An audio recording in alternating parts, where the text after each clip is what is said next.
네, 오늘도 통일교육원을 찾아주신 여러분들 환영합니다. 청년이 묻고 통일교육원장이 답하다 4강을 시작하도록 하겠습니다. 원장님 안녕하세요. 네, 안녕하세요. 원장님 벌써 4강을 시작하네요, 저희가. 그러게요. 오늘 질문도 아주 기대됩니다. 저도요. 오늘은 어떤 질문이 들어와 있을까요? 함께 보시죠. 안녕하세요. 저희는 평화로운 한반도에 살고 싶은 이창훈. 박정훈입니다. 요즘 평화라는 단어가 정말 많이 들리는 것 같아요. 그런데 저희에게는 그 평화라는 단어가 익숙한 것 같으면서도 또 조금은 추상적이고 어렵게 느껴질 때가 있습니다. 도대체 평화라는 건 뭘까요? 원장님, 말씀해 주세요. 저도 진짜 궁금했는데요. 우리가 흔히 평화를 말하지만 사실 구체적으로 뭐가 평화인지는 잘 모르잖아요. 원장님, 그 평화가 뭔가요? 그렇지요. 평화를 개념적으로, 학문적으로 정의하는 게 쉬운 일은 아닙니다. 대표적인 평화학자인 요한 갈퉁 박사나 힉스는 폭력과 연계해서 평화의 개념을 이해했는데요. 폭력이 없는 상태를 평화라고 봤습니다. 조금 구체적으로 설명하자면 인간에 의한 직접적인 폭력이 없는 상태를 소극적인 평화, 여기에 더하여 가난, 기근, 그리고 인종차별 등 구조적 폭력이나 모순 없이 누구나 인권이 보장되는 정의로운 상태를 적극적 평화라고 보았습니다. 구조적 폭력이나 모순이라는 말을 들으니까요. 혐오라는 단어가 저는 떠오르는데요. 최근에 우리 사회에서 편가르기, 그리고 악플 같은 이런 일들이 대두가 되고 있잖아요. 이런 것도 평화를 해치는 요소 중에 하나일까요? 네, 그렇습니다. 이 혐오라는 행위는 자기 정체성만을 지키려는 배타적인 행위에서부터 시작됩니다. 혐오라는 현상은 한 집단에서 자신들의 정체성을 위협할 만하다는 것을 차별하고 배제하면서 나타나게 되는데 이것이 확대되면 분쟁이나 전쟁으로까지 이어지게 됩니다. 그렇기 때문에 평화를 해치는 큰 요소 중 하나라고 할 수 있습니다. 이러한 혐오는 통일 및 북한 문제에서도 나타납니다. 예를 들어 우리나라 사회 내에 존재하는 남남 갈등이나 탈북민들에 대한 차별 또는 따가운 시설 등에도 혐오의 또 다른 시선을 느낄 수가 있습니다. 혐오는 차이의 불인정에 근거한 인식적 병리 현상이라고 말할 수 있습니다. 자신의 정체성을 위해서 타인의 정체성을 파괴하는 행위, 배제적이고 차별적인 인식 행위, 이러한 것들이 남북 통합과 사회 통합을 저해합니다. 따라서 남북 통합과 사회 통합을 병행해서 이루어야 진정한 한반도의 통일을 이룰 수 있다고 생각합니다. 그렇군요. 평화가 정착하려면 이러한 혐오 문제도 해결이 되어야겠다는 말씀이시죠? 네, 그렇습니다.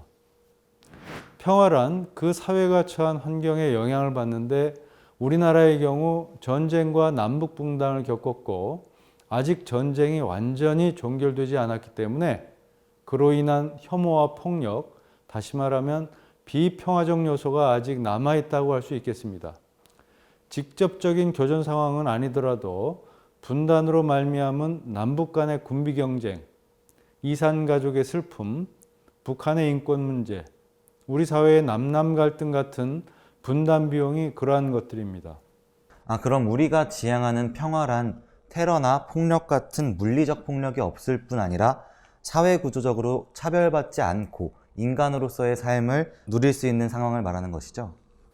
네, 그렇습니다. 잘 이해하셨네요. 그러기 위해선 남북관계 차원에서는 북핵 문제의 평화적 해결과 남북한 간의 정치 군사적 신뢰 구축이 필요한 것입니다. 평화라는 말이 정말 심오한 것 같은데요.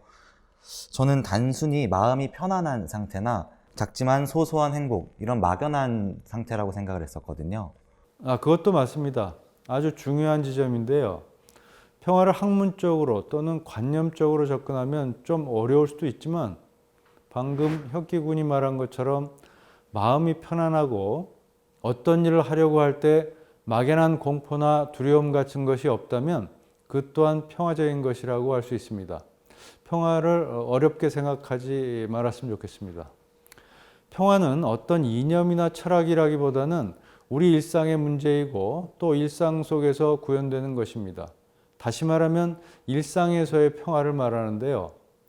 나의 평화와 타인의 평화가 공존되는 상태, 이것이 바로 일상에서의 평화라고 얘기할 수 있습니다. 사회 구성원과 일상의 조화가 어느 때보다 필요한 때입니다. 그렇기 때문에 평화도 연습과 훈련이 필요합니다. 그냥 주어지는 것이 아닙니다. 흔히 스웨덴이나 노르웨이 같은 북유럽 국가를 평화의 모델로 삼고 있습니다.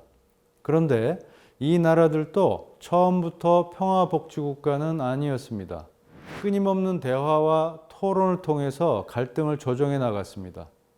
따라서 결국 오늘날과 같은 경제적으로도 풍요롭고 정치적으로도 안정된 평화복지국가가 된 것입니다. 평화도 연습과 훈련이 필요하다. 정말 가슴에 와닿는 말인 것 같은데요. 그러면 통일교육원은 그런 평화를 연습하는 곳이라고 볼 수 있겠네요. 예, 맞습니다. 평화의 연습장이라고 하니 좋은 표현입니다. 우리에게 평화에 대한 감수성이 절실하게 필요한 시점입니다. 어떤 한반도의 미래를 선택할 것인지, 과거와 같은 남북 간의 체제 대결이나 정치적, 군사적 대결이 사라진 것을 넘어서 사회 모든 부문에서 평화가 정착된 한반도를 설득할 것인지 진지하게 고민해야 될 때입니다. 이러한 개인들이 생각이 모여서 한반도의 미래가 결정되게 됩니다. 목표로서의 통일이 아니라 한반도에 사는 모든 사람의 평화롭고 행복한 삶, 그리고 한반도의 미래를 위해 통일의 필요성 여부와 의미, 그리고 방식을 고민하는데 통일교육원은 도움을 주고자 합니다. 그렇게 된다면 여러분 모두 각자의 삶을 한반도에서의 남북관계 변화와 관련지어 그려볼 수 있을 것입니다. 네.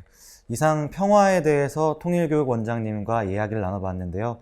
정말 좋은 시간이었던 것 같습니다. 평화에 대해서 여러모로 생각해 볼 수 있었던 것 같아요. 네, 그렇습니다. 네. 오늘 강의가 평화라는 주제에 맞춰서 진행된 만큼 유난히 평화로운 느낌이 드는데요.